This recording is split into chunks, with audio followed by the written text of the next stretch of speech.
Bonjour. Dans État de veille, nous nous posons des questions. Et si la santé était davantage une histoire d'élimination que de satiété? Et si le danger dans notre quotidien était le trop?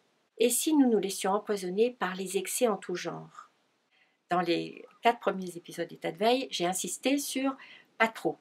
C'était des choses qui choquent généralement parce que les personnes n'ont jamais réfléchi à cette possibilité d'un excès, notamment dans des thèmes comme comprendre, mais pas trop, parler, mais pas trop, obéir, pas toujours, avoir des attentes vraiment le moins possible, et surtout, l'autre chose, c'était dire la vérité, qui est quand même un must de la morale judéo-chrétienne. Et là aussi, je voudrais revenir à ces excès qui seraient du côté, effectivement, du fascisme, dire la vérité tout le temps, et ça, j'y crois pas du tout.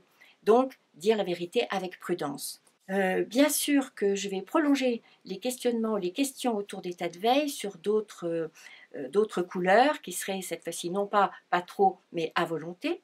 Ces petites matières à penser visent à nous mettre dans une forme de discipline pour éviter les excès.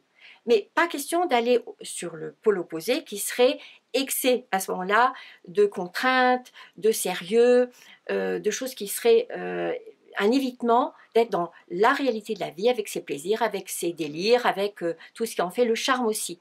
Donc je nous fais confiance pour le moment des fêtes, d'être dans juger pour nous-mêmes ce qu'il en est de dormir, manger, boire.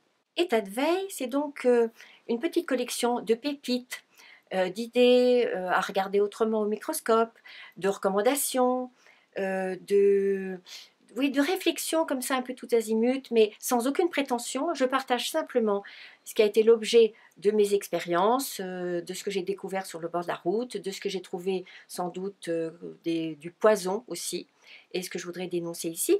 Donc, ce sont des pépites à accueillir, puis à partager, et à partager notamment au moment des échanges de cadeaux. Et si vous manquez d'idées et de créativité, pensez à un épisode ou deux à partager avec quelqu'un que vous aimez en trouvant les épisodes sur État de veille. Pensez aussi à vous abonner sur les pages Facebook et YouTube et pensez aussi à nous faire part de vos réflexions, de vos observations, de vos suggestions pour nous aider à poursuivre le projet, ou plutôt la réalisation de ce projet, et à poursuivre ce projet dans les meilleures qualités, dans cette idée donc de partager encore et encore. Mille vœux à tous. Rendez-vous en 2018.